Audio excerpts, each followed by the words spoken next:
तो हमने अभी तक ये देखा कि अगर इसमें जितने प्रोटॉन है उतने इलेक्ट्रॉन है तो इस पर नेट चार्ज 0 है।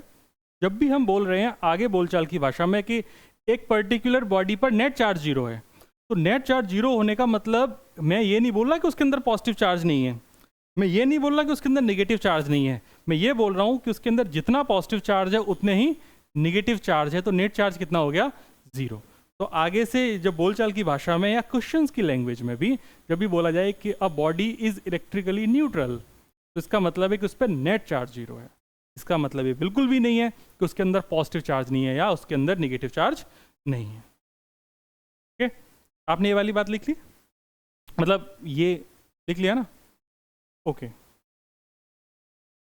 चलिए अब जो मैंने बोला था कि कोई भी बॉडी किस तरीके से चार्ज होती है वो समझते हैं, लेकिन उससे पहले मैं आपको जो 2-3 प्रॉपर्टी है वो लिखा देता हूँ, तो आप सिर्फ नोट करके लिख सकते हैं। या मैं खुद लिख दूँ या आप लोग लिखना पसंद करेंगे, कैसा चाहेंगे? अरे बोलो ना, मैं लिख दूँ? ठीक है, देखो, charge at rest produce electric field. आपको पूरा लिखना है ना, शॉर्ट में मत लिखना EF, वरना बाद में ढूंढते रहोगे क्या मतलब है electric field.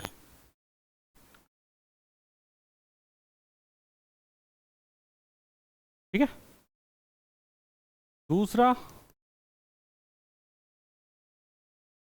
Charge moving with 0 acceleration, मतलब कांस्टेंट वेलोसिटी।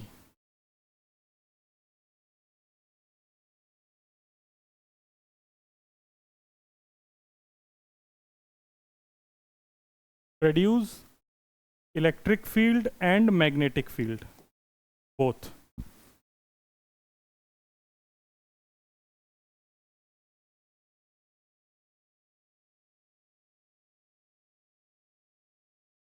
ओके, एंड ये फैक्ट्स हैं, वो इसका प्रूफ नहीं है, मतलब इस तरीके से कि नहीं अच्छा क्यों कर रहा है वैसा बता दो सर, उसका कोई प्रूफ नहीं है, ये फैक्ट है, तो ये अपने को याद रखनी है। And charge moving with non zero acceleration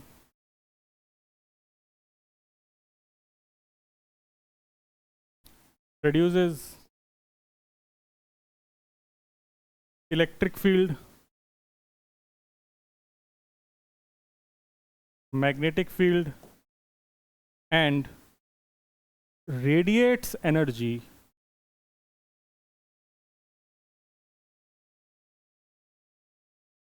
in the form of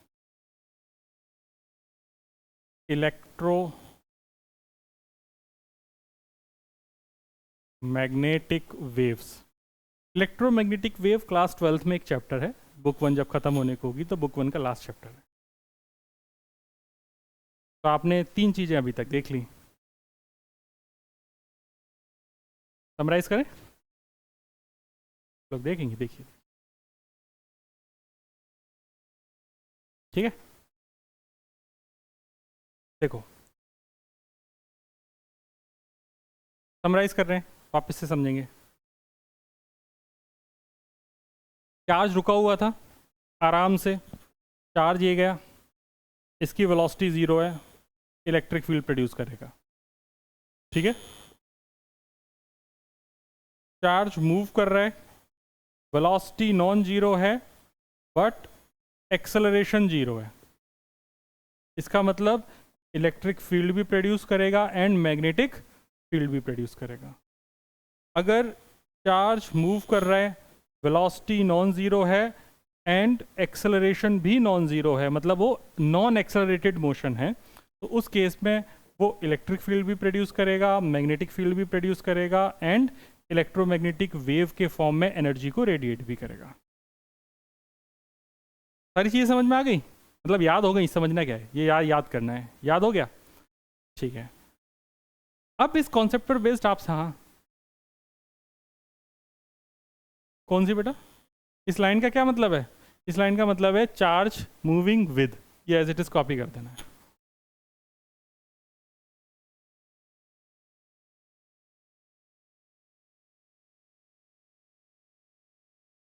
clear है मामला? मैं कुछ बोलने वाला था क्या? क्या?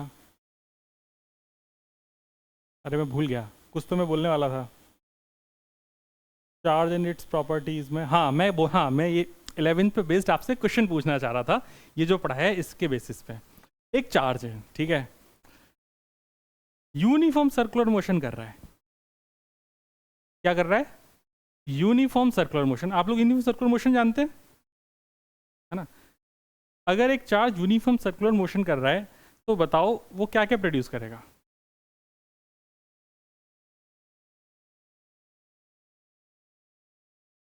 तीनों करेगा? अच्छा ऐसे पूछते हैं, एक करेगा, दो करेगा या तीनों करेगा? सोच लो, फिर वोटिंग कराते हैं। क्वेश्चन समझे मेरा, है ना? लिख लो, क्वेश्चन लिख लो, चलो। ए charge moving in uniform circular motion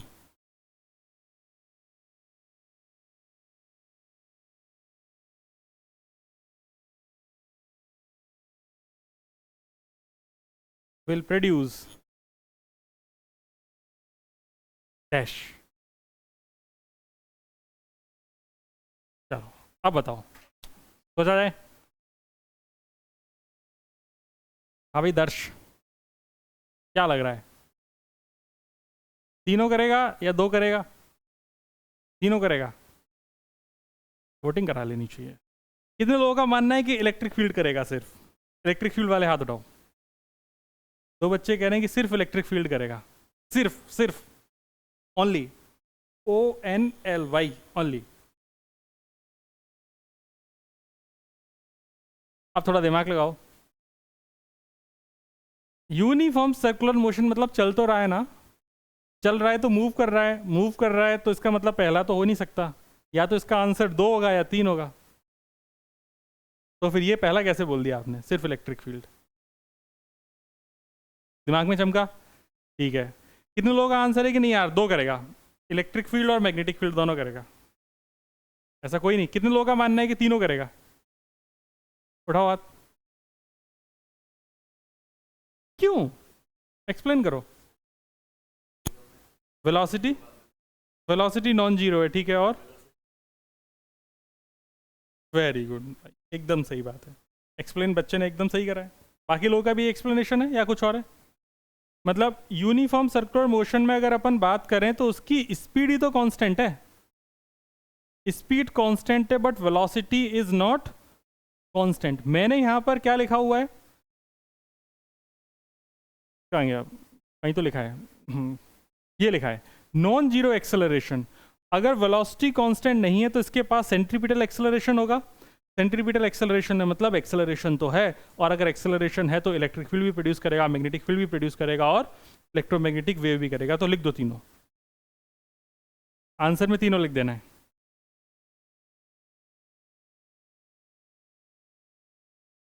ठीक है, लॉजिक भी से पता है। अगर AR में कोई पूछे तो इसका लॉजिक भी अपने लिख देंगे, AR से चेक कर लेंगे। AR बोले तो assertion reason।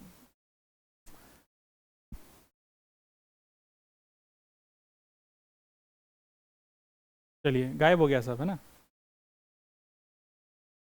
PPT में बस ये नुकसान है कि यहाँ पे सब कुछ गायब हो जाएगा, या हम इसका भी यूज़ कर सकते हैं।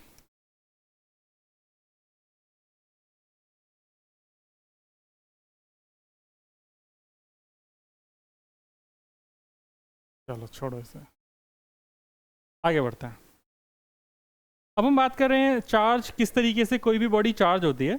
तो चार्ज कैसे करना है उसके लिए बेसिक तो फंडा मैंने बता ही दिया है, उसको मैं फटाफट आपको एक बार और बता देता हूँ। जैसे क्लोरीन का आइटम है, इसके पास 17 प्रोटॉन है और 17 ही इलेक्ट्रॉन है।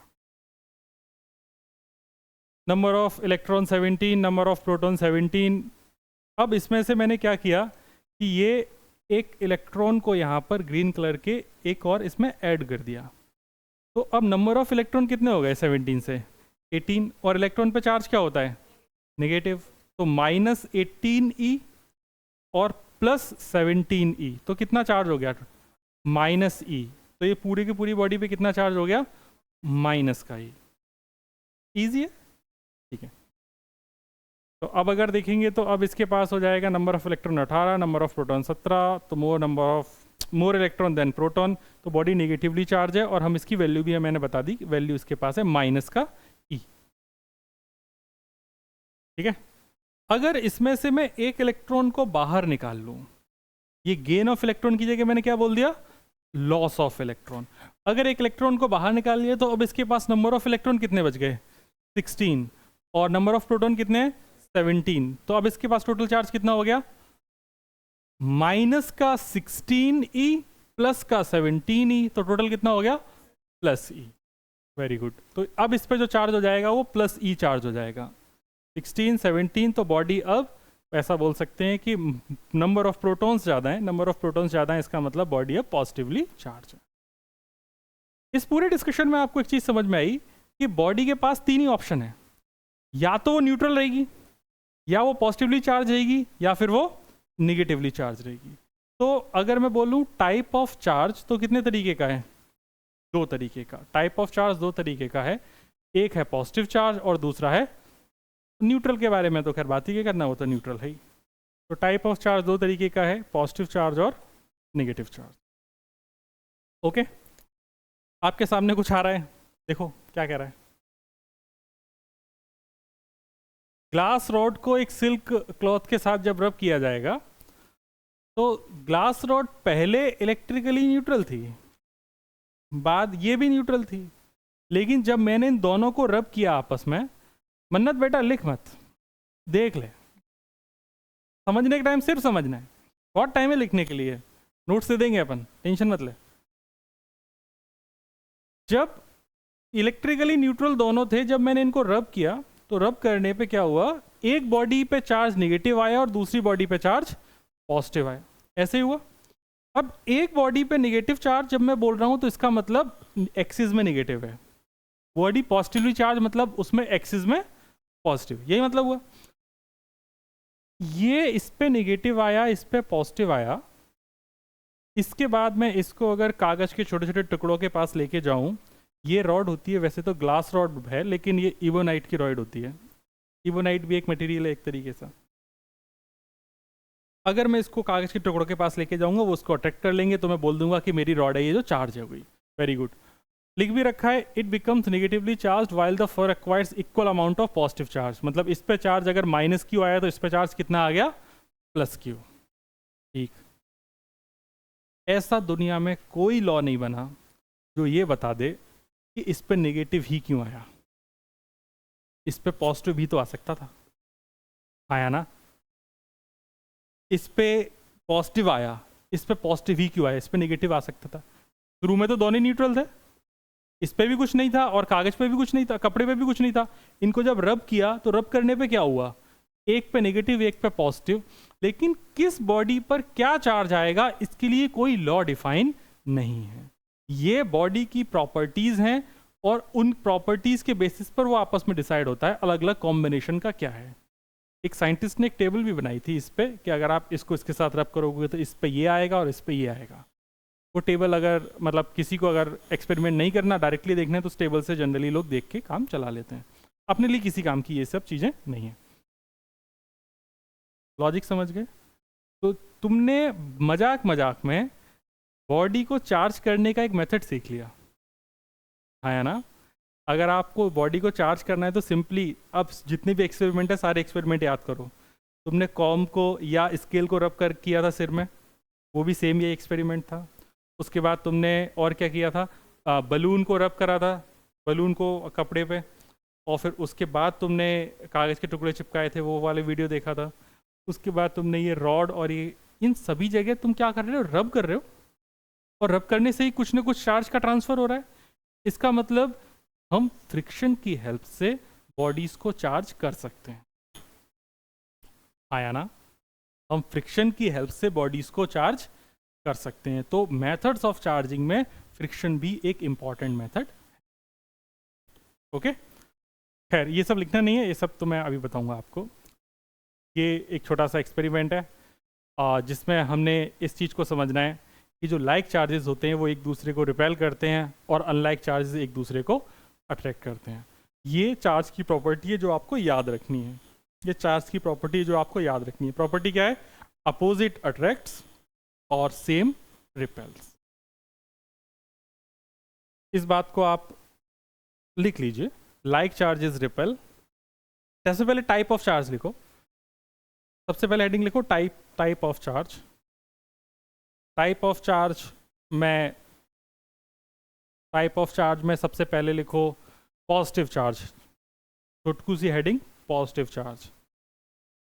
पॉजिटिव चार्ज, ठीक है। पॉजिटिव चार्ज का क्या मतलब है? मुझे अब आप लोग मुझे बताओ। काफ़ी चीज़ें आपने पढ़ ली, समझ ली, अब मुझे बताओ पॉजिटिव चार्ज का क्या मतलब है? इलेक्ट्रॉन्स ज़्यादा और प्रोटॉन्स कम। तो इसको मैं ऐसा लिख सकता हूँ कि पॉजिटिव चार्ज का मतलब ये नहीं है। पॉजिटिव चार्ज का मतलब है प्रोटॉन ज़्यादा और इलेक्ट्रॉन कम। तो मैं इसको ऐसा बोल सकता हूँ क्या कि लैक ऑफ इलेक्ट्रॉन, आया ना? या इसको लिखो लैक ऑफ इलेक्ट्रॉन। इसको दूसरे तरीके से क्या और लिख सकते हैं? इसका नाम दूसरा और क्या हो सकता है इसका तरीका? Deficiency of electron. इसको हम बोल सकते हैं डिफिशियंसी ऑफ इलेक्ट्रॉन। तो कोई अगर पूछे कि पॉजिटिव चार्ज क्या होता है, एक ऐसी बॉडी जिसके पास इलेक्ट्रॉन्स की डिफिशियंसी है, ठीक है। बहुत अच्छी बात है। और क्या जानते हैं आप पॉजिटिव चार्ज के बारे में? क्या बेटा? इसने किसी को इलेक्ट्रॉन दे दिया, और वो तो हमने डिफिशियंसी मतलब हम यही समझ गए ना। और क्या मतलब समझे? हाँ, वो तो अपन अभी लास्ट में देखेंगे। बहुत अच्छी बात है, अच्छी ऑब्जर्वेशन है। और थोड़ा और दिमाग लगाओगे तो तुम्हें ये समझ में आएगा। ये बॉडी थी, इस बॉडी पे पॉजिटिव चार्ज है, मतलब इसमें से मैंने क्या निकाले बाहर? इलेक्ट्रॉन बाहर निकाले ना। हम हमेशा इलेक्ट्रॉन का ही ट्रांसफ़र कर सकते हैं। तुम न्यूक्लियस को नहीं तोड़ सकते आसानी से, क्योंकि न्यूक्लियस को तोड़ना बहुत भारी काम है। तो तुम कभी भी प्रोटॉन ऐड नहीं करोगे। तुम कभी भी किसी भी बॉडी से प्रोटॉन बाहर नहीं निकालोगे। तुम हमेशा क्या ऐड करोगे? इलेक्ट्रॉन। तुम बाहर भी क्या निकालोगे? इलेक्ट्रॉन। ये ध्यान रखना दिमाग में। तो हमेशा जो ईजिली चीज़ होती है वही दे सकते हैं, वो है इलेक्ट्रॉन। तो अगर मैं बोल रहा हूँ ये बॉडी पॉजिटिवली चार्ज है, इसका मतलब इसमें से मैंने क्या बाहर निकाले हैं? इलेक्ट्रॉन। क्लियर हो गया? अगर किसी बॉडी से इलेक्ट्रॉन बाहर निकलेंगे तो इलेक्ट्रॉन के पास मास होता है कि नहीं होता? आया ना? अगर तुमने इलेक्ट्रॉन बाहर निकाले तो पॉजिटिवली चार्ज बॉडी पे जो मास है वो पहले के कंपैरिजन में बढ़ेगा या घटेगा? घटेगा। Very good. लेकिन एक इलेक्ट्रॉन का मास होता है 10⁻³ kg ऑर्डर का। तो अपन को बहुत ज़्यादा उसका फ़र्क दिखाई नहीं देता। लेकिन अगर तुम आइडियली सोचो तो मास तो कम होगा कि नहीं होगा? तो इस बात को लिख लिया जाए। इस बात को ऐसे लिख लिया जाए, पॉइंट पॉइंट करके लिख लो, ऐसे एक एक पॉइंट करके लिखते जाओ, है ना। क्या लिखा जाए? if we remove electrons from a body, then its mass also decreases.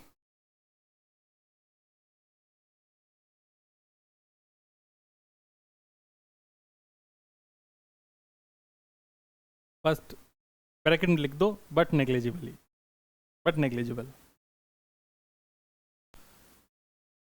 बहुत छोटा है, कोई मतलब नहीं है ना। बस ये आइडियल बात है। जो आइडियल बात अगर किसी को करनी है तो ये कर सकता है। अगली हेडिंग लिखी जाए negative charge.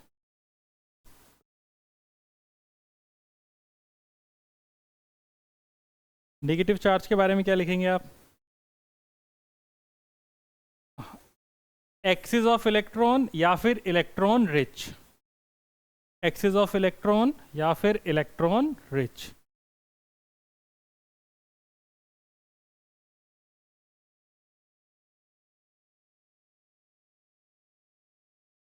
Axis of electron या फिर इलेक्ट्रॉन रिच, ऐसे ऐसे लिखा जाएगा। और क्या लिखेंगे इसके बारे में? बस आप तो समझदार हैं, फिर लिख लीजिए। If we add electrons to the body then its mass increases. Again bracket में नेग्लिजिबल। होना सब कुछ नेग्लिजिबल ही है, मोह माया।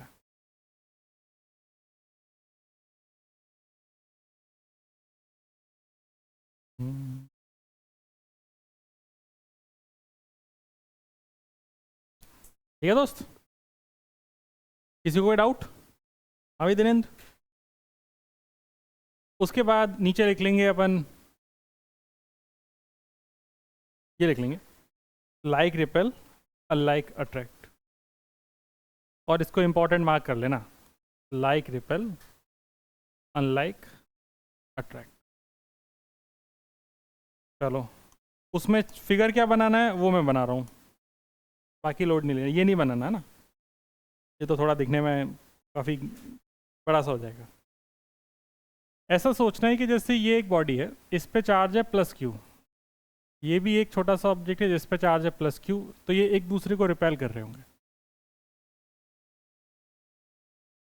ठीक है, अगर ये माइनस क्यू है, ये भी माइनस क्यू है, तो ये भी एक दूसरे को रिपेल कर रहे होंगे। समझे बात को? अगर एक बॉडी पॉजिटिव है प्लस क्यू, एक बॉडी माइनस क्यू है, तो ये एक दूसरे को अट्रैक्ट कर रहे होंगे। ये पहला फिगर, ये दूसरा फिगर, ये तीसरा फिगर, ये आपको तीनों बनाना है।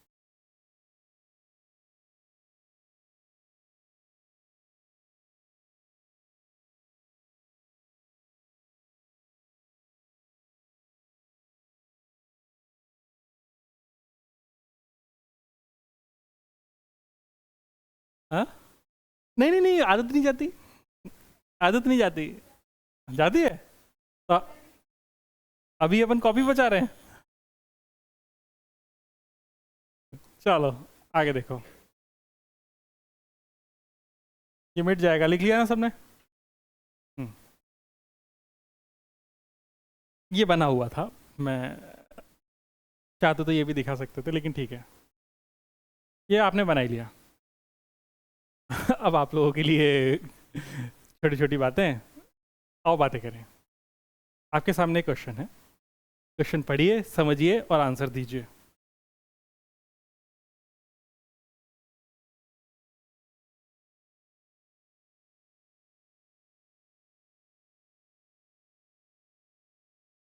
हाँ मतलब इतना आसान नहीं है, पहला क्वेश्चन ही है, अच्छा है। चलो सोचते हैं, देखते हैं क्या होता है।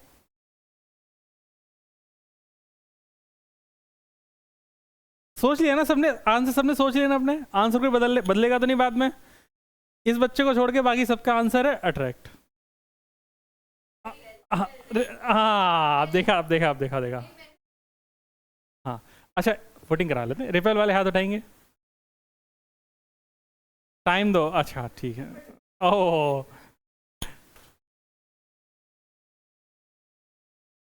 Attract repel attract.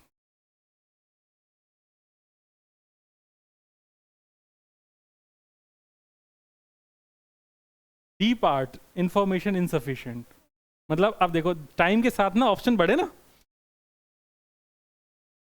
अच्छा बी तो नहीं है ना किसी का आंसर? बी पॉसिबल नहीं है। अच्छा बी डिपेंड करता है, ये कौन बोला? ओके, तो क्या हमने सारी परम्यूटेशन कॉम्बिनेशन लगा के देखे? ठीक है चलो अपन सोच लेते हैं। हाँ, चेंज करोगी? चलो वोटिंग करा लेते हैं, रिपेल वाले हाथ उठाएं, रिपेल वाले हाथ उठाएं, रिपेल वाले। अरे यार अब उठाओ, ऐसा कोई ऑप्शन नहीं है। हाँ बोलो बोलो बोलो, जल्दी बोलो, डेजर्ट भी खाना है, चाय भी पीनी है, दोनों नहीं होगा, एक ही काम चलेगा। बस एक ही बच्चा रिपेल में बचा फिर वापस से। अट्रैक्ट वाले हाथ उठाओ।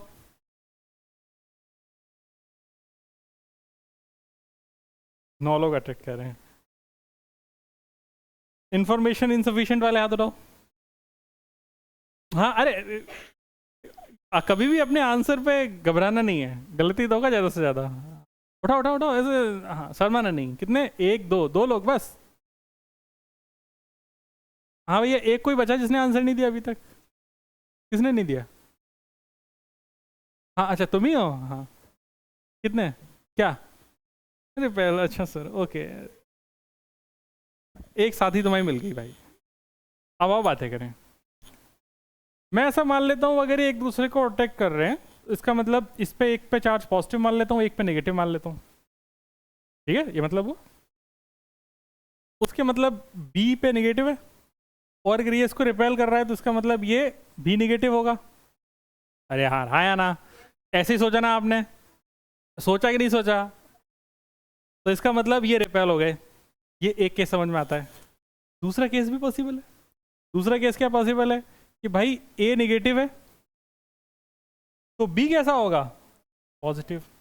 और अगर बी पॉजिटिव होगा तो उस केस में बी पॉजिटिव है, और अगर इसको रिपेल कर रहा है तो सी भी कैसा होगा? पॉजिटिव। अब ए नेगेटिव और सी पॉजिटिव तो भी एक दूसरे को क्या कर रहे होंगे?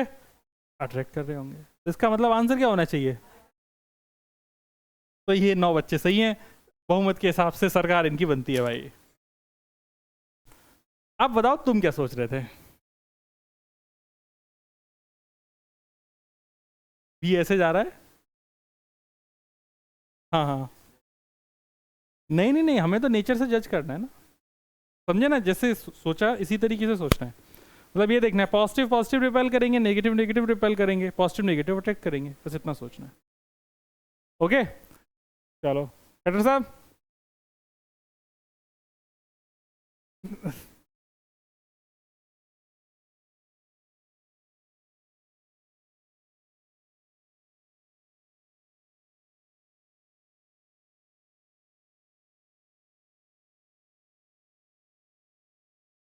आंसर अट्रैक्ट था, ठीक है, वो जैसा बनाया था वैसा, ठीक है, हाँ। हेडिंग लिखो, properties of charge. Properties of charge, यहाँ से आपकी थ्योरी की शुरुआत हो जाती है, जो आपके 1-2 नंबर के क्वेश्चन में पूछी जाती है। प्रॉपर्टीज ऑफ चार्ज में सबसे पहली प्रॉपर्टी है additivity of charge. Additivity of charge. Additivity of charge, ठीक है। बस इतना लिख के अब इधर देखो,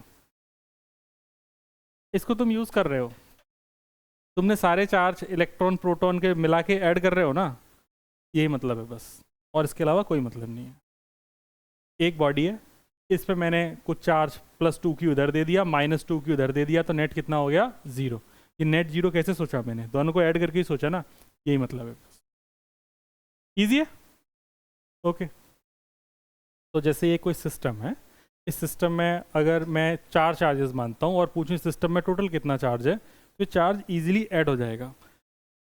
सर दुनिया में हमने जितनी भी चीज़ें पढ़ी सभी ऐसे ही तो काम कर रही हैं, सिंपली ऐड हो जाती हैं, तो फिर आप ये अलग से प्रॉपर्टी क्यों बता रहे हो? तो ज़रा सोच के देखो, ऐसी कई चीज़ें हैं जो ऐड नहीं होती हैं डायरेक्टली। मोमेंट ऑफ इनर्शिया, अगर इन पार्टिकल्स की बात करते हो तो क्या moment of inertia simply I1 + I2 + I3 + I4 करके ऐड हो गया होता क्या? उसके लिए एक्सिस हमें डिफाइन करनी पड़ती, कौन सी एक्सिस के अबाउट है, डायरेक्टली ऐड नहीं होता। सिमिलरली मोमेंटम की बात करता, अगर इनका मोमेंटम अलग अलग होता तो मोमेंटम तो ऐड हो जाता, लेकिन क्या इम्पल्स ऐड होता? नहीं। समझ गए बात को? तो कई कई कई ढेर सारी फिजिकल क्वांटिटीज़ हैं जो डायरेक्टली एडिटिव नेचर को शो नहीं करती, लेकिन चार्ज एडिटिव नेचर को शो करता है। अगर गर्मी ना लग रही हो तो इसको कम कर लें या बंद कर दें? थोड़ी आवाज़ पीछे पीछे। क्या गर्मी लग रही है? तो इसको थोड़ा कम कर दो, इसकी आवाज़ थोड़ी कम हो जाएगी। बहुत तेज़ आवाज़ कर रहा है, गूं गूं। हाँ ठीक है। तो ये कहानी आप समझ गए।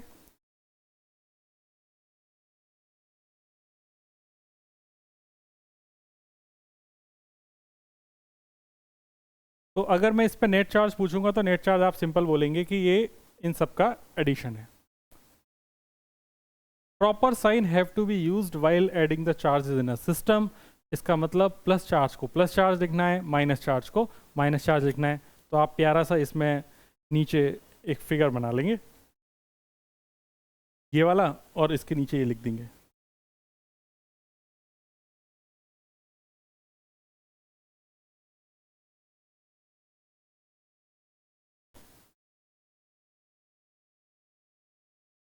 और इसमें एक लाइन लिख लेंगे, charges in a system can be added, charges in a system can be added with sign. Charges in a system can be added with sign.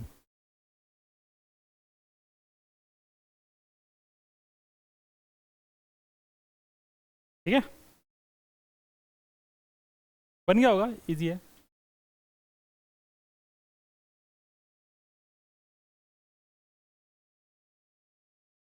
चलें, कहाँ चलें? आंसर बताना जरा।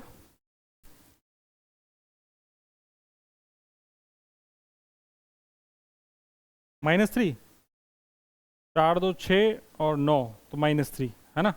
ऐसे छोटा सा क्वेश्चन लिख लो, रिवीजन के टाइम हेल्प मिलेगी थोड़ा सा। एग्जाम्पल लिख लो, ये लिख लो, नीचे लिख दो नेट चार्जेस -3, ऐड करके लिख देना। इजी है, इसको सोल्यूशन तो नहीं लिखना मुझे, नहीं सोल्यूशन लिखना हो तो फिर ऐसे लिखूंगा, 1 2 3, 1 2 3 4। बचपन में सीखते थे।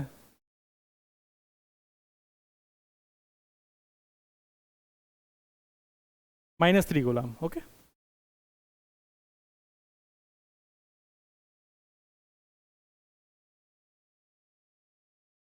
हाँ, ये जैसे ये बस ये बाउंड्री रिप्रेजेंट कर रही है कि एक सिस्टम है, बस। वो तुम किसी भी शेप की बना सकते हो, जरूरी नहीं कि यही ऐसा पत्थर जैसी दिखे। तुमको चूहा बनाना है तो चूहे शेप की बना देना। दूसरी हेडिंग लिखी जाए, दूसरा प्रॉपर्टी, चार्ज कंजर्वेशन। पहली प्रॉपर्टी का नाम है एडिटिविटी, दूसरी का नाम है चार्ज कंजर्वेशन।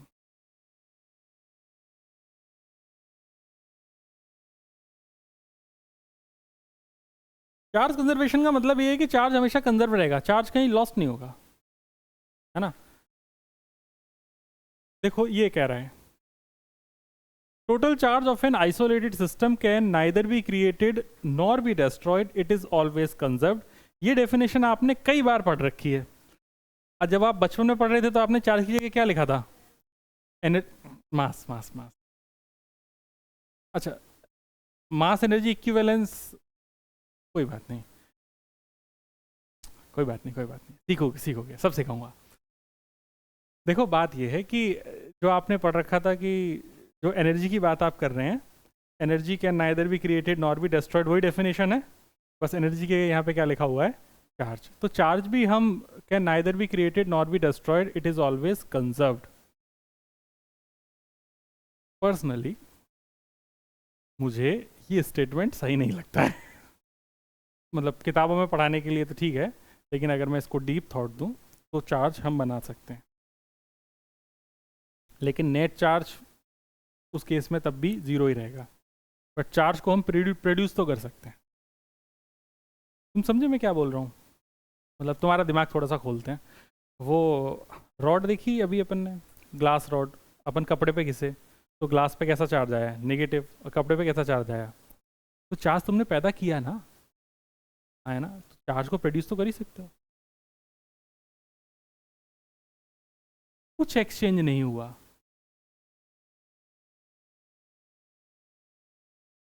रब करने पे क्या हुआ? चार्ज डिस्ट्रीब्यूशन चेंज हुआ। ठीक है, अभी जब चार्जिंग बढ़ाऊंगा फ्रिक्शन की बजाय इंडक्शन की, उस वक्त मैं बताऊंगा चार्ज डिस्ट्रीब्यूशन कैसे चेंज होता है।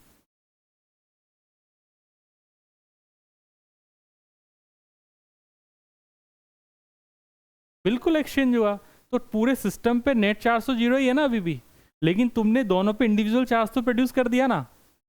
मैं ये कह रहा हूं, जब ये बात कर रहा है तो इसने ये लाइन लिख के बड़ी प्यारी कहा, ये कंफ्यूजन को दूर कर दिया।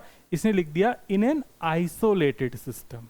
आइसोलेटेड का सिस्टम या तो उसमें रॉड है या फिर उसमें कपड़ा है।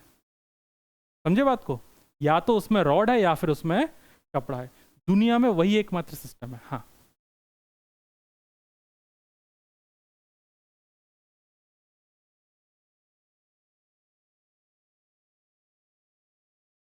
देखो ट्रांसफर कैसे कह रही हैं आप, वो तो मेथड है प्रोड्यूस करने का।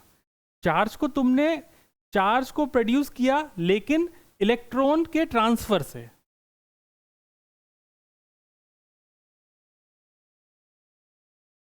हाँ क्या, हाँ बोलो बोलो बोलो। चार्ज तो उसमें पहले से था, ठीक है, जितना पॉजिटिव चार्ज था उसमें उतना नेगेटिव चार्ज था। जब तुम बोल रहे हो कि मैंने बॉडी को चार्ज प्रोड्यूस किया, इसका मतलब तुमने नेगेटिव ज़्यादा कर दिया और पॉजिटिव कम कर दिया, यही तो कह रहे हो ना। तो जब मैं बोल रहा हूँ मैंने चार्ज प्रोड्यूस किया, इसका मतलब मैं ये कह रहा हूँ कि एक बॉडी पे चार्ज मैंने ज़्यादा कर दिया, एक बॉडी पे चार्ज कम कर दिया। ये लॉ भी तो यही कह रहा है, total charge can neither be created nor be destroyed. तो टोटल चार्ज की वैल्यू तो उतनी है ना, जैसे एक पर प्लस क्यू प्रोड्यूस हुआ, दूसरे पे माइनस क्यू हुआ, तो नेट कितना हो गया, 0। हेलो मैम, हाँ जी। तो हम जो बात कर रहे थे वो बात ये थी कि बॉडी पे नेट चार्ज तो अभी भी कांस्टेंट ही है, नेट चार्ज 0 है। ये अगर मैं सिस्टम को ही चेंज कर दूं, जो ग्लास रॉड थी, ग्लास रॉड और वूलन क्लॉथ दोनों को अगर अपन मिला रहे हैं तो एक सिस्टम बन रहा है। उस सिस्टम पर नेट चार्ज कितना है, उस सिस्टम पे नेट चार्ज अभी भी 0 ही है। एक पे प्लस क्यू है, एक पे माइनस क्यू आया। लेकिन अगर मैं सिर्फ ग्लास रॉड को एक सिस्टम मानूं, तो उस केस में उस पर चार्ज तो कुछ ना कुछ प्रोड्यूस हुआ ना। प्रोड्यूस मतलब भले ही मेथड ऑफ फ्रिक्शन से उसमें प्रोड्यूस हुआ हो, बट प्रोड्यूस तो हुआ। तुम बात समझे बेटा? अभी जब मेथड्स ऑफ चार्जिंग पढ़ाएंगे उस वक्त मैं आपको बताऊंगा कि वो प्रोड्यूस कैसे हो रहा है। अभी वहां तक रुको, लेकिन उससे पहले तुम्हें यह समझना पड़ेगा कि ये बात एकदम सही है आइसोलेटेड सिस्टम के लिए। लेकिन अगर आइसोलेटेड सिस्टम नहीं है, तुम आइसोलेटेड सिस्टम में 2 या 3 या उसके आसपास ट्रांसफर करने के लिए कुछ और भी सिस्टम है, उस केस में ये स्टेटमेंट गलत है। Getting my point? अगर तुम्हारे ये चीज़ समझ में आ रही है तो तुम थोड़ा थोड़ा जेई की तरफ जा रहे हो। अगर ये चीज़ समझ में नहीं आ रही है तो इसको बस इतना याद रखो कि total charge in an isolated system can neither be created nor be destroyed. Okay, इस तरीके के जो पैराग्राफ हैं अपन जेई में बना सकते हैं कि जो मैंने अभी तक बात करी कि मैंने ऐसे सिस्टम डिज़ाइन कर लिए जिनमें चार्ज का ट्रांसफ़र आपस में इस तरीके से हो रहा है कि मैं चार्ज को खुद प्रोड्यूस कर रहा हूँ। उस केस में लॉस किस तरीके से डिफाइन होंगे, तो वो सारी जेई की बातें हैं, उसमें अभी अपने को ध्यान नहीं देना है। समझ गई बात? ठीक है, आगे देखिए। आगे की कहानी क्या है कि जैसे मेरे पास एक मेटल स्फीयर है, मेटल स्फीयर के पास में एक नेगेटिवली चार्ज रॉड को लेके आया जिस पे चार्ज कितना है टोटल, -4 कूलाम। ठीक है, इस -4 कूलाम चार्ज के पास जब मैं इसको लेके आया, तो अब हो सकता है इस चार्ज का कुछ हिस्सा इस मेटल स्फीयर में चला गया हो, कुछ हिस्सा इस रॉड में आ गया हो, लेकिन अभी भी टोटल कितना है, Q1 + Q2, जो कि तुम्हारे पास टोटल चार्ज इज -4 कूलाम। तो यहां पर ये रॉड प्लस मेटल स्फीयर, इन दोनों को तुमको एक आइसोलेटेड सिस्टम मानना पड़ेगा। समझे ना बात को? अगर तुमने यहां पर सिर्फ मेटल स्फीयर को एक सिस्टम मान लिया तो कोई भी चार्ज कंजर्व नहीं है, ध्यान रखो। क्या मेटल स्फीयर पे पहले क्या 0 चार्ज था? हाँ, तो क्या बाद में भी 0 है? नहीं, बाद में कितना हो गया, Q2। तो जब मैं कह रहा हूं आइसोलेटेड सिस्टम, तो आइसोलेटेड सिस्टम अपने आप में बड़ी प्यारी चीज है। आप जिन भी ऑब्जेक्ट के बीच में आप डिस्कशन कर रहे हैं चार्ज ट्रांसफर का, उन सबको मिला के आपको उसको आइसोलेटेड सिस्टम बोलना है। सेट हो गया दिमाग में? ठीक है, अब कंफ्यूजन दूर हुआ। अब इसके बारे में किसी को डाउट नहीं होना चाहिए। तुम्हारे चेहरे पे कंफ्यूजन दिख रहा है? अभी क्लियर है? नहीं, ये देखो, मैं किसको प्रोड्यूस बोला, वो प्रोड्यूस टर्म बोला। जैसे इस पे चार्ज Q2 आ गया तो Q2 प्रोड्यूस हुआ ना, उसको मैं प्रोड्यूस बोल रहा हूँ।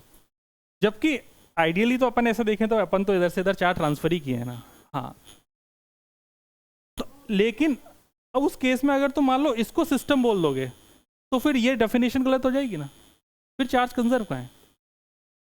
अगर मैं आइसोलेटेड सिस्टम सिर्फ इसी को मानूं, मेटल स्फीयर को, हाँ,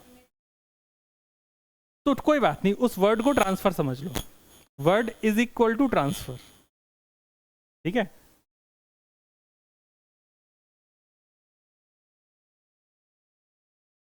अच्छा अच्छा, अभी लिखवाते हैं इनसे। तो यहाँ तक कोई डाउट? यहाँ तक सारी चीज़ें क्लियर? बहुत अच्छी बात है। अगर एक इसी तरीके से एक एग्जांपल ले लिया कि मान लो Q1 हो सकता है -1 कूलम हो, हमें नहीं पता, एक एग्जांपल है, मान लो Q1 -1 है, Q2 -3 है, लेकिन टोटल अभी भी -4 है, क्योंकि टोटल -4 था। तो इस रॉड प्लस स्फीयर का जो ये आइसोलेटेड सिस्टम है, इस पर जो चार्ज रहेगा वो कंजर्व रहेगा। ठीक है दोस्त, तो इसे आप लिख लीजिए, चार्ज क्वांटाइजेशन।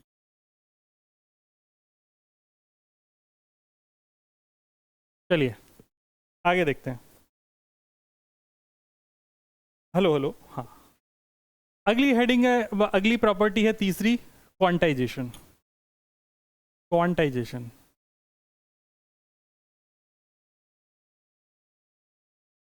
क्वांटा का क्या मतलब बता बेटा?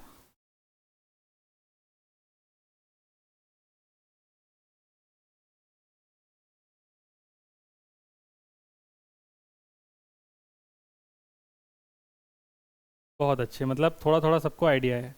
इसको ना थोड़ा सा और सिंपल कर देते हैं। जैसे 1 किलो चीनी किससे बनी है? छोटे छोटे चीनी के दानों से बनी है। 10 किलो चीनी भी छोटे छोटे चीनी के दानों से बनी है। और पूरा ट्रक, वो भी छोटे छोटे चीनी के दानों से ही बना है। तो मैं बोलूँ कि चीनी दुनिया में कहीं भी है, उसकी सबसे स्मॉलेस्ट यूनिट क्या है? छोटा सा दाना। मैं ऐसा बोल सकता हूँ कि भाई 1 किलो चीनी में हो सकता है 10,000 दाने हो, और 1 ट्रक चीनी में हो सकता है 10 करोड़ दाने हो। यही तो हो सकता है ना बस। तो किसी भी ऐसे चीज़ की जो सबसे स्मॉलेस्ट यूनिट है, उसको अपन क्वांटा बोलते हैं। ठीक है, स्मॉलेस्ट पैकेट बोल सकते हो। तो ऐसे ही आप चार्ज को इलेक्ट्रॉन के टर्म्स में डिफाइन करते हो। तो दुनिया के जितने भी चार्जेस हैं वो इलेक्ट्रॉन्स के मल्टीपल में काउंट होते हैं। ठीक, तो जो क्वांटाइजेशन मतलब दुनिया का जो भी चार्ज है वो इलेक्ट्रॉन के मल्टीपल में होगा। मतलब किसी भी बॉडी पर तुम ऐसा बोल सकते हो कि इस पे 10 ई चार्ज है, या इस पे 15 ई चार्ज है, -5 ई चार्ज है, -5 इंटू 10⁻⁵ ई चार्ज है। ई की वैल्यू 1.6 इंटू 10⁻⁹ 19 कूलम।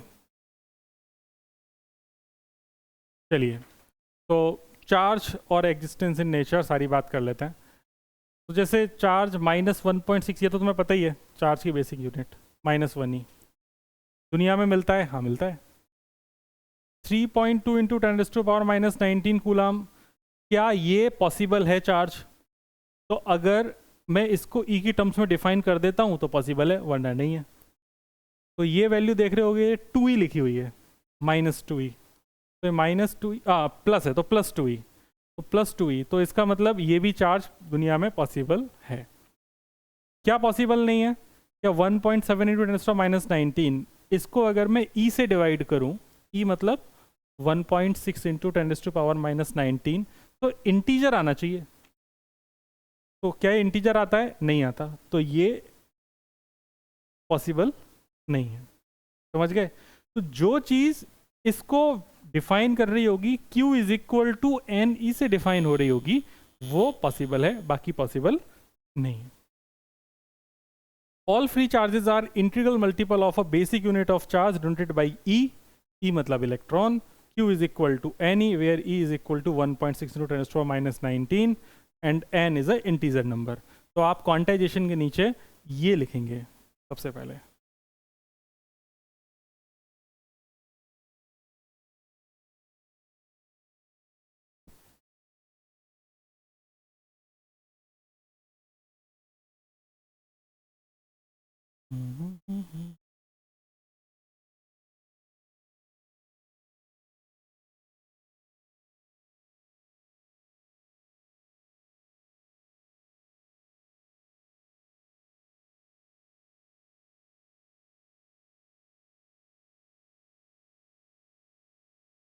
कैसा लग रहा है 12th?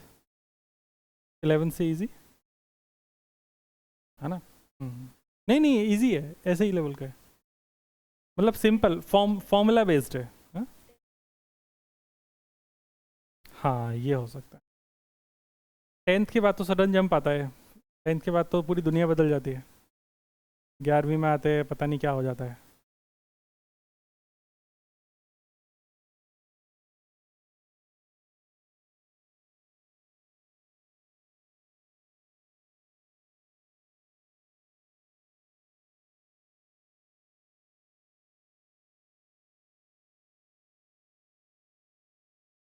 कुछ कहना है? हाँ, कौन सी वाली? All free charges are integral multiple of basic unit of charge denoted by E. इसको एक्सप्लेन करना है। इसका मतलब दुनिया के जितने भी चार्जेस हैं वो ई के मल्टीपल में होंगे। ई मतलब चीनी का एक दाना, तो दुनिया में क्यू मतलब दुनिया की चीनी, दुनिया की कोई भी चीनी हो वो चीनी के एक दाने के मल्टीपल में होगी। चीनी का एक दाना ई है, तो E is equal to 1.6 into, ये तो फिर नीचे लिख ही लेना है। एन इंटीजर मतलब पॉजिटिव नेगेटिव कुछ भी हो सकता है, +1 -1 कुछ भी हो सकता है ना? ये ऐसा नहीं लिखा है पॉजिटिव इंटीजर, पॉजिटिव नेगेटिव कुछ भी हो सकता है। तो आप यहाँ पे ऐसा लिख लेना, एन इज इक्वल टू, ऐसा लिख ही लेना। ये पॉजिटिव इंटीजर मतलब +-1 +-2 +-3 +-4 इस तरीके से, एंड सो ओके। एंड लिख लिया हो तो मिटा दूँ? मेका की पड़ोसन, तुम्हारा नाम भूल गए, तनिष्का, हाँ AIR1 2022, यही बोलना अपना नाम आगे से तो मैं याद रखूँगा। खैर, ये आप लोगों ने लिख लिया। ये लिखने की ज़रूरत है क्या, या इस चीज़ को आप क्वेश्चन से समझेंगे?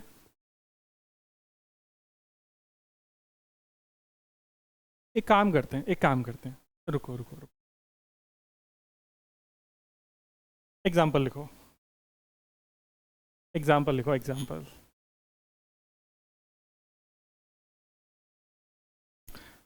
Does this charge exist in nature? Does this charge exist in nature?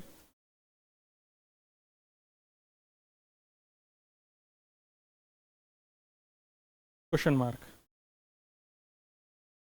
इसमें पहला लिखो, सेकंड वाला।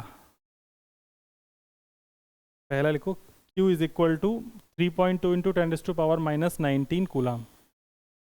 ठीक है, अब रुक जाओ, बस इतना लिखो। अब उसके बाद मैं बता रहा हूँ मैं क्या कहना चाह रहा हूँ। आपको क्वेश्चन में ये दे दिया इसने, इतना देने के बाद वो बोलेगा कि बताओ जरा ये एग्जिस्ट कर रहा है कि नहीं कर रहा, बस सॉरी इतना दिया सिर्फ, ये देगा ये, तो बोलेगा बताओ दुनिया में एग्जिस्ट कर रहा है कि नहीं कर रहा है। तो आपको ये लिखना है Q is equal to N ही होता है, एन इंटीजर होता है, तो एन की वैल्यू Q बाई ई के बराबर होनी चाहिए। Q की वैल्यू कितनी है, 3.2 इंटू 10⁻⁻19 और नीचे है 1.6 इंटू 10⁻⁻19।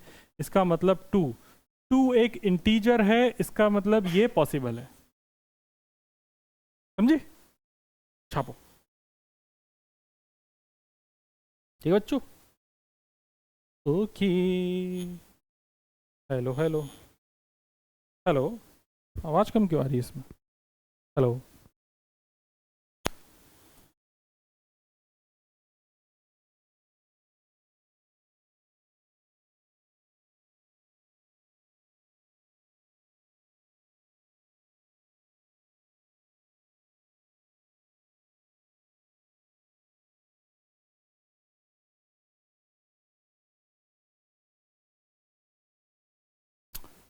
आप लिया?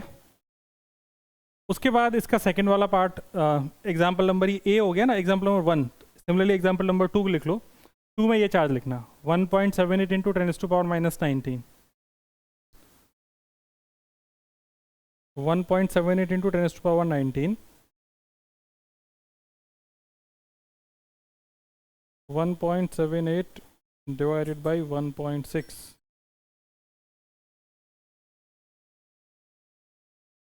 इसमें क्या करना है, इसमें भी सिंपली बस ये 3.2 की जगह चार्ज की वैल्यू आ जाएगी जो कि कितनी है अपने पास 1.78।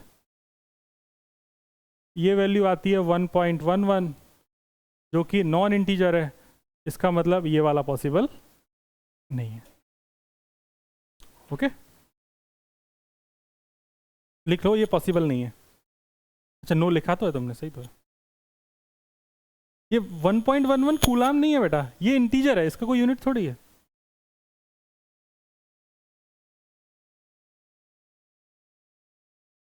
क्लियर हो गई बात? चलो आगे बढ़ते हैं।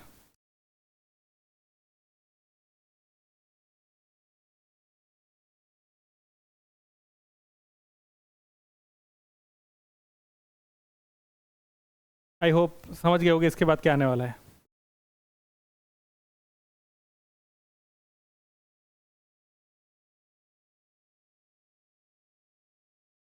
फटाफट करना है, 2 मिनट के टाइम है।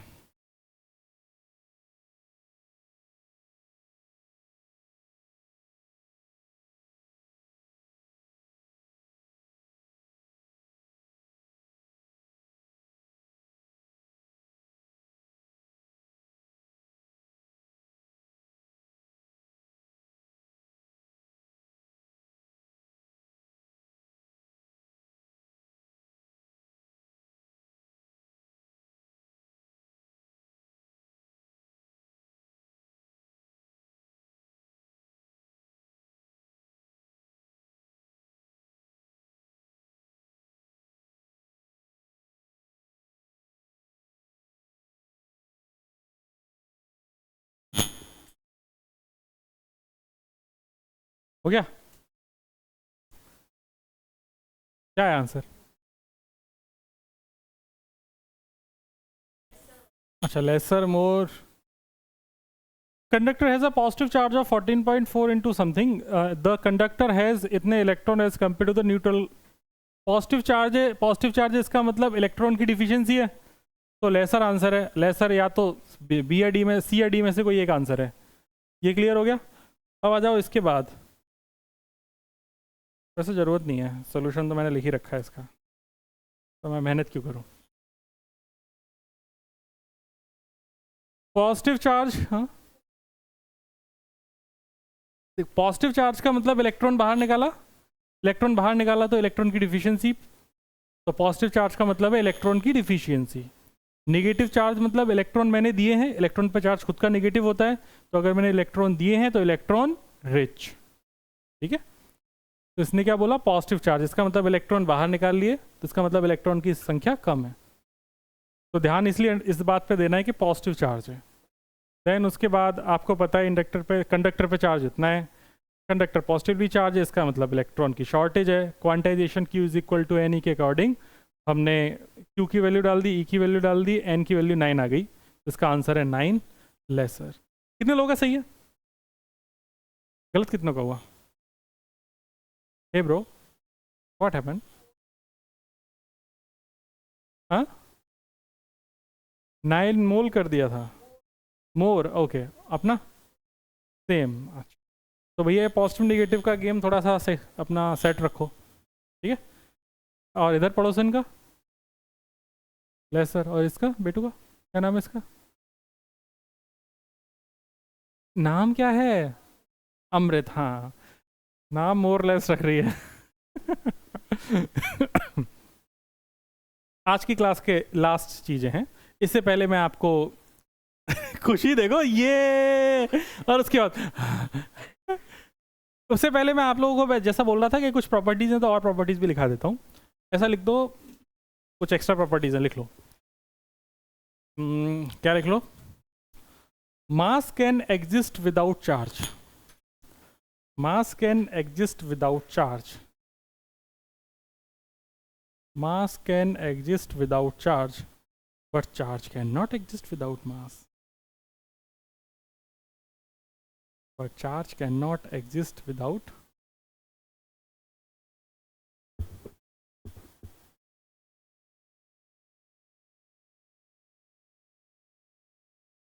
इसका क्या मतलब हुआ?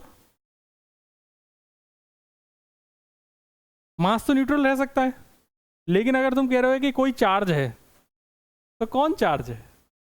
कोई बॉडी होगी ना, इसका मतलब कुछ मास होगा ना, ये पॉइंट है। देखो बहुत कॉमन पॉइंट है लेकिन है अच्छा। दूसरा लिखो, charge is invariant in nature. Charge is invariant. Charge is invariant in nature. Charge in is invariant in nature. Invariant का मतलब क्या होता है? जो वेरी ना करे। इनवेरिएंट का मतलब होता है जो वेरी ना करे। कौन वेरी नहीं करे? इसका तो फिर ये कॉन्सेप्ट ही क्यों आया? हाँ,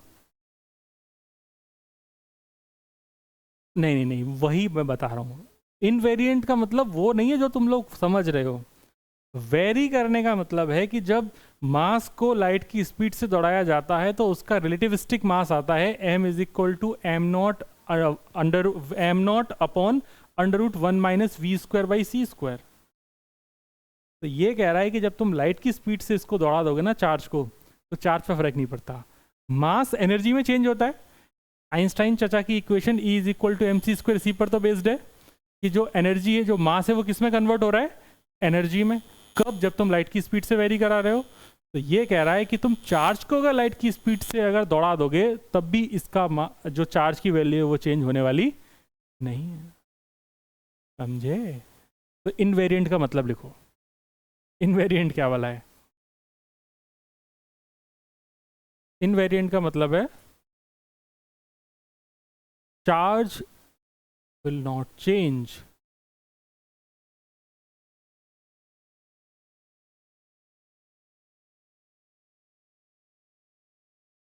चार्ज विल नॉट चेंज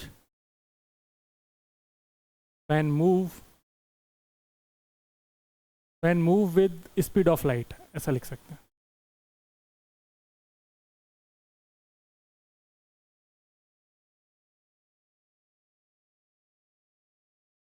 मास की इक्वेशन तुम्हें पता है क्या बचपन में? ये वाली जो मैंने बोली, m is equal to M not upon root 1 minus V square by C square, पता है क्या? 11th में पढ़ाई थी क्या? एक क्वेश्चन में बताई थी ना। हाँ हाँ, मतलब मैं ना चाह रहा हूँ कि बच्चों को ये चीज़ थोड़ा सा पता रहे, क्योंकि ऐसा मैं चाह रहा हूँ कि जैसे मास है, तो मास तो हो जाता है M not upon under root 1 minus V square by C square. Mass can vary, but charge रहेगा वो क्यू का क्यू नॉट ही रहेगा, ये चेंज होने वाला नहीं है। ठीक है, ये मैं कहना चाह रहा हूँ। मास चेंज हो जाता है बट चार्ज चेंज नहीं होता। Okay, charge is transferable. Charge is transferable, next property, charge is transferable.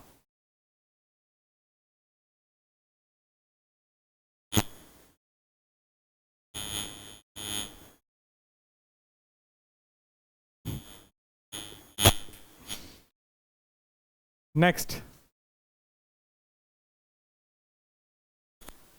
Quanta के बारे में तो बात कर ही ली है ना। Concept of quanta, concept of quantization, पूरे लिख लो, concept of quantization was given by Millikan's oil drop experiment. Millikan's oil drop experiment, MILLIKAN, Millikan's oil drop experiment। ठीक है, ओके चलो, तो ये एक्स्ट्रा बातें थी। अब हेडिंग लिखी जाए मोड्स ऑफ हीट ट्रांसफर नहीं, modes of charge transfer. Modes of charge transfer.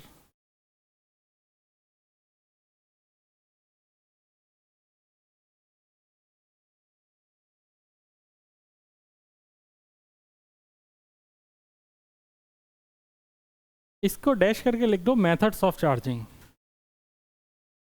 या स्लैश करके लिख लो, methods of charging.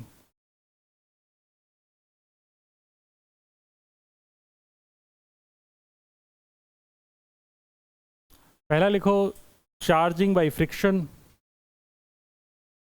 Charging by friction.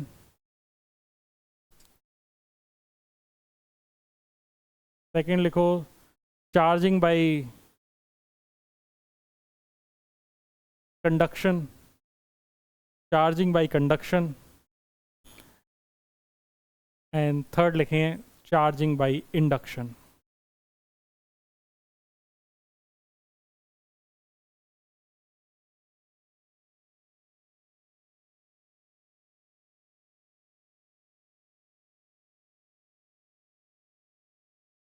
ये लबूबू डॉल बनेगी कुछ दिन में ये।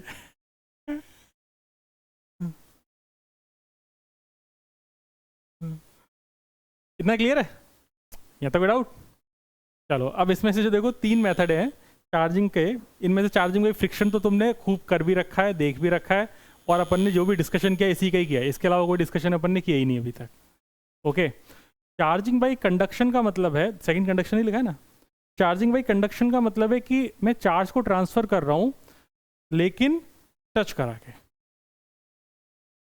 जैसे रॉड को जब अपन ने टच किया था, किससे? रॉड को जब मैंने टच किया था मेटल स्फीयर से, -4 कूलम वाला जो कॉन्सेप्ट था, उसमें जब मैंने उसको टच किया था तो कैसे किया था? चार्ज, इस पे कुछ चार्ज था -4 कूलम रॉड पे, और ये इस मेटल स्फीयर में आ गया था, यही मतलब है। तो कंडक्शन के लिए बॉडी का कांटेक्ट में होना जरूरी है, कंडक्शन हवा में नहीं हो सकता। वो फ्रिक्शन थे, ठीक है। फ्रिक्शन के लिए भी कांटेक्ट का फ्रिक्शन के लिए भी कांटेक्ट का होना जरूरी है, बट फ्रिक्शन के केस में क्या होता है कि दोनों ही बॉडी न्यूट्रल है। सुनना गौर से, फ्रिक्शन के केस में दोनों ही बॉडी न्यूट्रल हैं। अब न्यूट्रल बॉडीज आपस में रब कर रही हैं तो चार्ज का डिस्ट्रीब्यूशन चेंज हो रहा है। लेकिन जब आप कंडक्शन की बात कर रहे हो तो कंडक्शन में क्या हो रहा है? कंडक्शन में बॉडी आपस में एक चार्ज्ड है और दूसरी अनचार्ज्ड है, या उस पे चार्ज कम है, तो यहां पे चार्ज का ट्रांसफर हो रहा है। समझ गए? तो दोनों अलग अलग बातें। तो मोड्स ऑफ चार्ज ट्रांसफर। और इंडक्शन की बात करें तो इंडक्शन के लिए तो भाई बिल्कुल भी बॉडी का टच करना कोई जरूरी नहीं है, हवा में इंडक्शन होता है, बस पास में लेके जाना पड़ता है। संगत का असर मतलब इंडक्शन, इसीलिए संगति अपनी सुधारो अगर खराब है किसी की तो मैं चार्जिंग बाई फ्रिक्शन के बारे में मैं कोई डिस्कशन नहीं कर रहा क्योंकि उसमें कुछ थ्योरी है ही नहीं। चार्जिंग बाई फ्रिक्शन में क्या बताऊं, बॉडी को रब करते हैं और उसके बाद चार्ज हो जाती हैं, कोई सेंस नहीं बनता इस बात का। हेडिंग लिखी जाए कंडक्शन।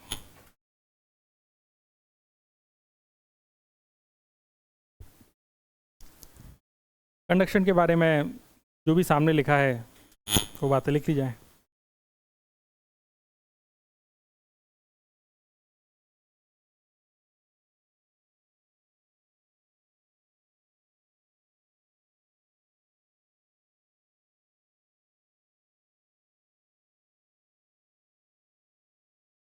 चार्ज का ट्रांसफर है लेकिन कांटेक्ट होना कंपलसरी है, विदाउट कांटेक्ट ट्रांसफर नहीं होगा।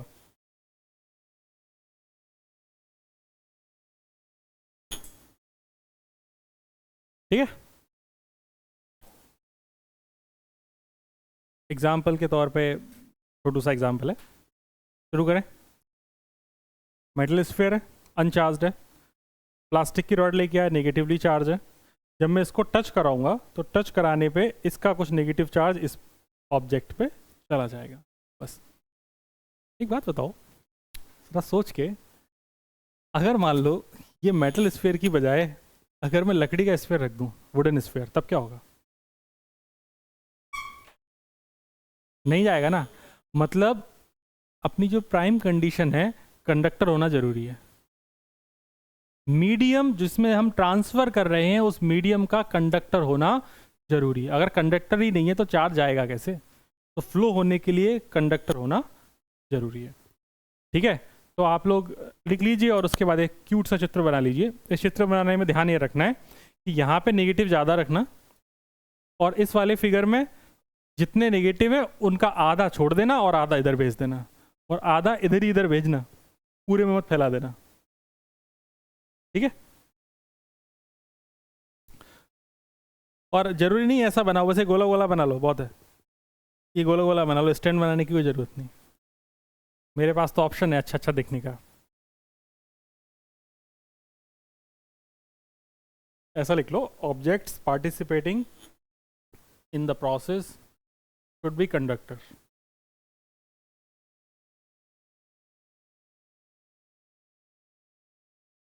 डायरेक्ट कांटेक्ट को अंडरलाइन कर लिया, क्योंकि बस एक ही अंतर है दोनों में, कंडक्शन और इंडक्शन में। यहाँ पे कांटेक्ट के साथ ट्रांसफर होगा, वहाँ पे ट्रांसफर दूर से ही हो जाएगा। ठीक है, चलो आगे बढ़ते हैं। अरे पीछे क्या था, क्या ये वाइट वाइट क्यों आ रहा है, कुछ तो मिस हो रहा है क्या? अच्छा, इसी स्लाइड का आपका। जैसे दूसरा जो मेथड है उसको लिखा जाए इंडक्शन, दूसरा क्यों, तीसरा ही है।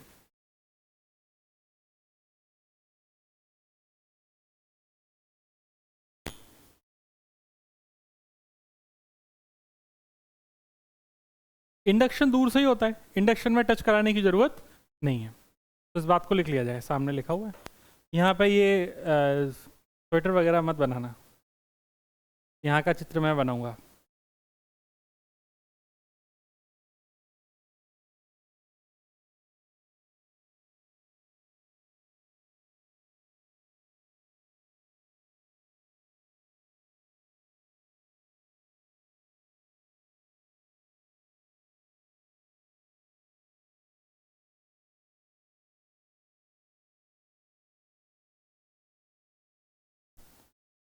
ठीक है, लिख लिया, चलो।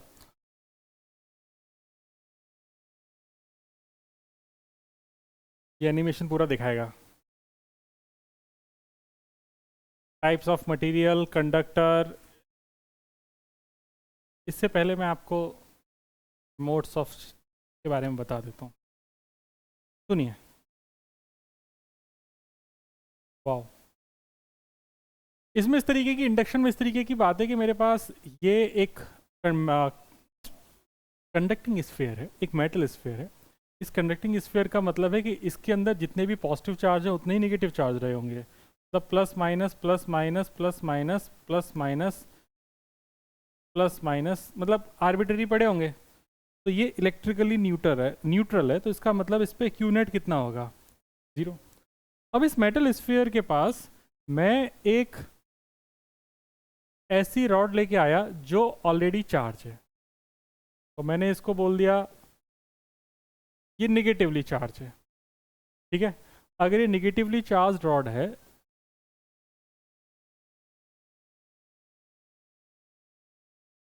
इसको मैं जैसे इसके पास में लेके आया, तो आप लोगों ने जो पहले पढ़ रखा है वो सारी बातें यहाँ पर आ जाएंगी। आपने क्या पढ़ रखा है कि जो अपोजिट नेचर के चार्ज होते हैं वो एक दूसरे को रिपेल करते हैं और सेम नेचर के चार्ज एक दूसरे को अट्रैक्ट करते हैं।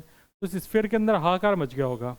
इस स्फीयर के अंदर क्या हुआ होगा, सारे पॉजिटिव तो इसके पास आके चिपक गए होंगे, आया ना, और सारे नेगेटिव इससे दूर भाग गए होंगे, ऐसे हुआ होगा। तो ये अभी भी अगर तुम देखो तो ये जो स्फीयर है, इस स्फीयर पे अभी भी नेट चार्ज 0 ही है, बस चार्ज डिस्ट्रीब्यूशन ही तो चेंज हुआ है। उसके बाद मैंने क्या किया कि यहाँ पे इस जो भटकता हुआ ये जो स्फीयर है, इस स्फीयर से सबसे पहले तो अभी भी ये पास में ही है, इसको मैंने ग्राउंड कर दिया। ये जो साइन है ये है ग्राउंड, ग्राउंडिंग का, या इसको दूसरे शब्द में बोलते हैं अर्थिंग।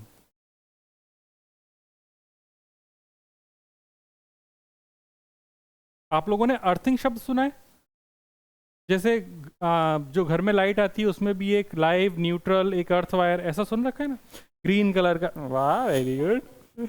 और फिर आप लोगों ने जैसे घरों में जब फिटिंग वगैरह होती है तो अर्थिंग कैसे करते हैं, एक मेटल की रॉड लेते हैं और ज़मीन में लगा देते हैं और उससे फिर वायर कनेक्ट कर देते हैं घर का। कि वो इसलिए करते हैं कि जो भी एक्स्ट्रा चार्ज जो अपने घर में आ रहा है, जैसे कभी शॉक वगैरह लगता है, तो जो भी एक्स्ट्रा चार्ज है वो अर्थ में चला जाए। अर्थ के पास, अर्थ एक सोर्स है, उसके पास जितनी ज़रूरत है उतना इलेक्ट्रॉन ले लो, जितनी ज़रूरत है उतना इलेक्ट्रॉन दे दो। अर्थ सच में बड़ी महान है। तो इसमें अर्थिंग का मतलब ये हुआ कि मैंने इसके जो भी निगेटिव चार्ज थे, ये निगेटिव चार्ज उठे और उठ के सारे कहाँ चले गए होंगे, अर्थ में। क्लियर है बात? तो अब जैसे ये इसके बाद नेक्स्ट प्रोसेस क्या होगा कि उसके बाद आप इसकी अर्थिंग को हटा देंगे, तो इसके पास जो भी पॉजिटिव चार्ज बचा होगा वो अब इस पर यूनिफॉर्मली डिस्ट्रीब्यूट हो जाएगा और अब ये बॉडी पॉजिटिवली चार्ज हो जाएगी। आगे बात समझ में? तो इंडक्शन की चार्जिंग का मेथड ऐसा है। अर्थिंग का मतलब है कि जो भी बॉडी है इसके पोटेंशियल को जीरो कर देना। मैंने इस साइड इसको कनेक्ट किया तो जो भी नेगेटिव चार्ज थे वो सारे के सारे अर्थ में चले गए।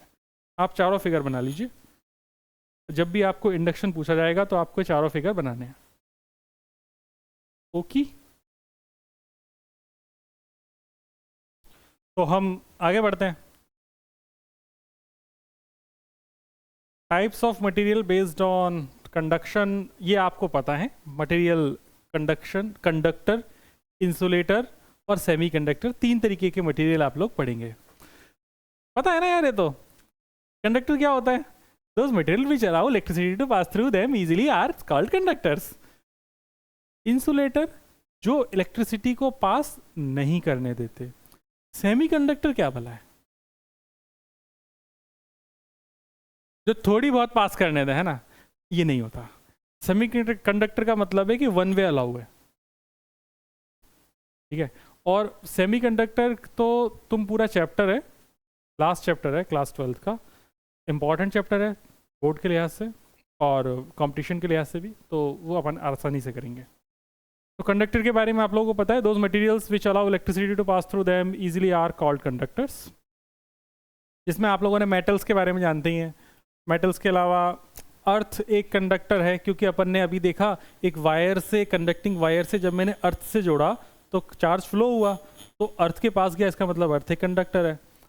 एंड इंसुलेटर क्या होते हैं? Which offer high resistance to the passage of electricity through them are called insulator. मतलब करंट को पास होने नहीं दे रहे हैं। इंसुलेटर में आपने क्या क्या पढ़ रखा है? सारे इंसुलेटर आप जानते ही हैं। ग्लास है, प्लास्टिक है, पानी नहीं होना चाहिए इनमें वरना सब रायता फैल जाएगा। हाँ, सर आपने बोला था ग्लास है और हम तो तार डाल के बैठे हैं उसमें पानी भर के, ऐसा नहीं करना। Glass, plastic, ceramic, rubber, paper, cork, fabric, wool, would. Would actually ये थोड़ा फिर वही बात है, जो वुड है वो फिजिक्स में जब भी बोला जाए तो वो इंसुलेटर ही काउंट करनी है। लेकिन अगर वुड भीगी हुई तो अगर वुड भीगी हुई है पानी में तो उस केस में कंडक्टर है ना। अगर वुड हरी टहनी है तो कंडक्टर की तरह काम करेगी, लेकिन अगर सूखी हुई है तो इंसुलेटर की तरह काम करेगी। तो फिजिक्स में लेकिन जब भी वुड लिखा है तो तुम्हें हमेशा क्या मानना है? इंसुलेटर। ये ध्यान रखना। पेपर से कौन करे इलेक्ट्रिसिटी पास कर रहा है? Okay. Semiconductor materials behave as either insulator और conductor depending on temperature. Example silicon and germanium. ये 2 एग्जांपल नहीं है, ढेर सारे होते हैं, लेकिन अपने जो सिलेबस में है वो सिलिकॉन जर्मेनियम ही है जिनसे अपना काम चलता है क्लास 12th में। ये कुछ आईसीज है, कैपेसिटर है, ट्रांजिस्टर है, डायोड है, रजिस्टर है। इनमें से कुछ नहीं समझना है आपको, क्योंकि आपके काम के नहीं है। जब आपको लास्ट चैप्टर में पढ़ाएंगे उस वक्त अपन बात करें, ठीक है। आप फटाफट हेडिंग लिखो, types of material. Types of material, सबसे पहला लिखो conductor.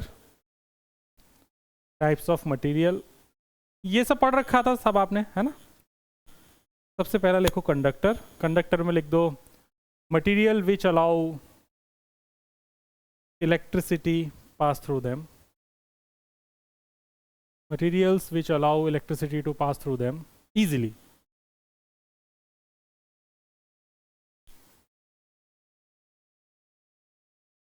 Then materials which allow electricity to pass through them easily. Next, insulator.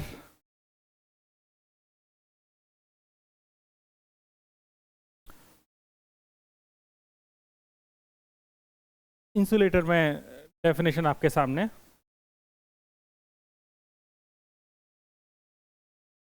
या इसमें ऐसे भी लिख सकते हो जो अलाउ नहीं करते, ये भी चलेगा।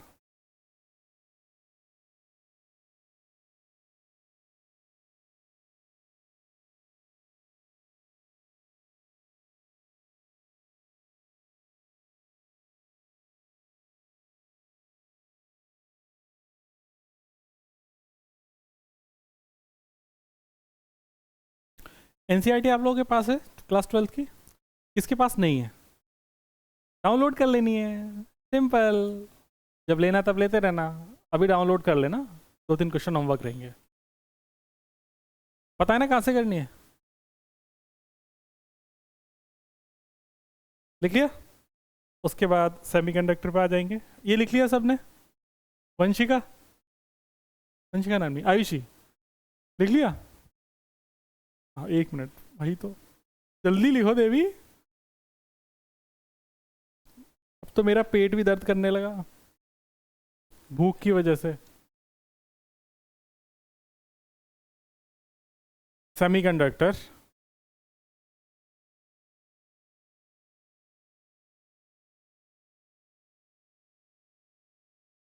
सेमीकंडक्टर की डेफिनेशन चिपका दी जाए। जो आधे इंसुलेटर हैं, आधे सेमीकंडक्टर, आधे कंडक्टर हैं। एक साइड से इलेक्ट्रिसिटी पास करने दे रहे हैं मतलब कंडक्टर हैं, दूसरी साइड से नहीं करने दे रहे हैं मतलब इंसुलेटर हैं। ये डायोड की तरह काम, जो ये डायोड का फंक्शन है वैसे तो।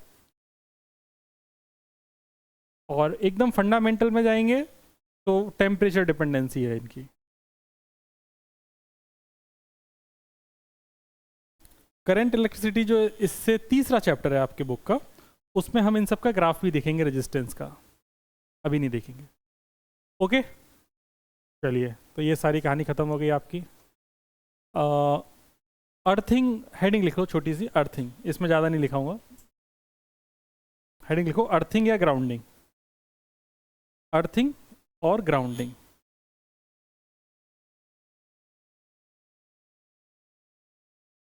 ठीक है, अब लिखना नहीं है कुछ, बस 2 मिनट बातें करेंगे, उसके बाद जो लिखाऊंगा मैं अलग से लिखाऊंगा।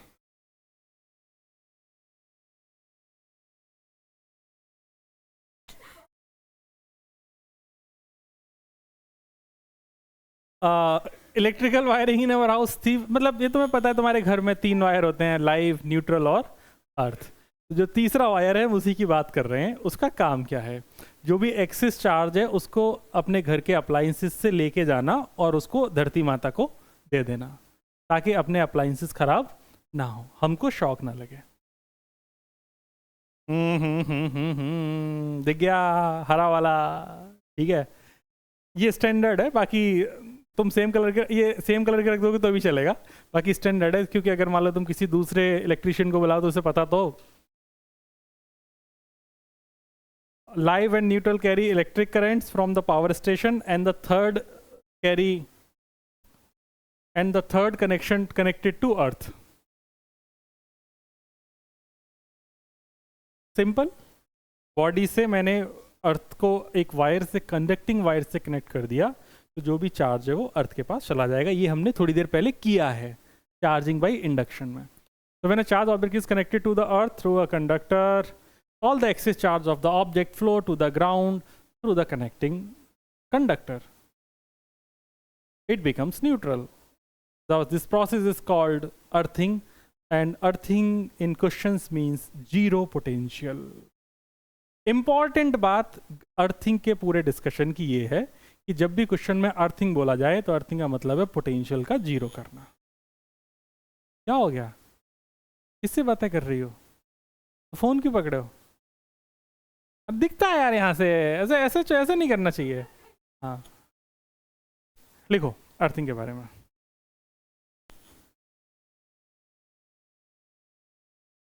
When a body is connected to the earth, when a body is connected to the earth with conducting wire,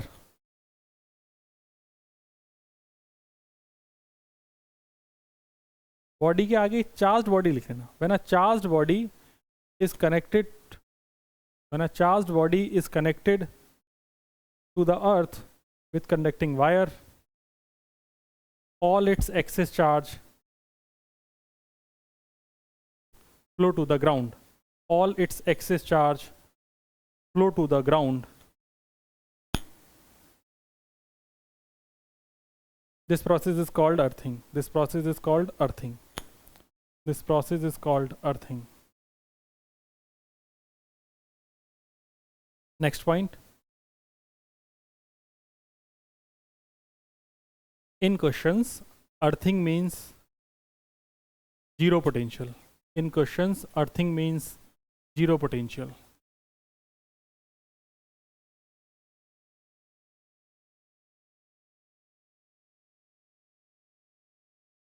ठीक है। इन अर्थिंग, ये सब तो बेफालतू की बात है, तुम्हें पता ही है अर्थिंग की ज़रूरत क्यों है।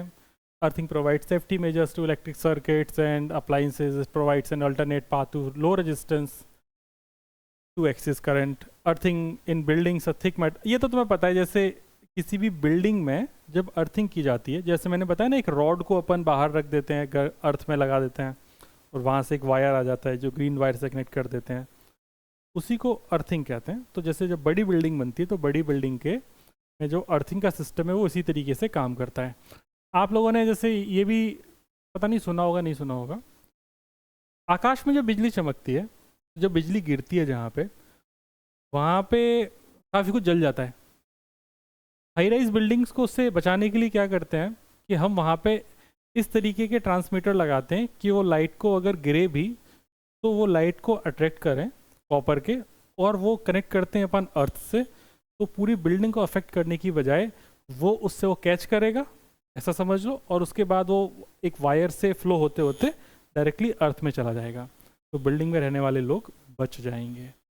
अब आपको ये करना है मेरे बच्चों कि आपको अर्थिंग में ये फिगर बनाना है। जैसे इस नेगेटिवली चार्ज बॉडी को अगर मैं अर्थ कर दूं तो अर्थिंग का साइन है ये अर्थिंग का साइन है, तो इसका मतलब है अर्थिंग। यार अर्थिंग नहीं है, अर्थिंग है, और इसका मतलब होता है पोटेंशियल जीरो।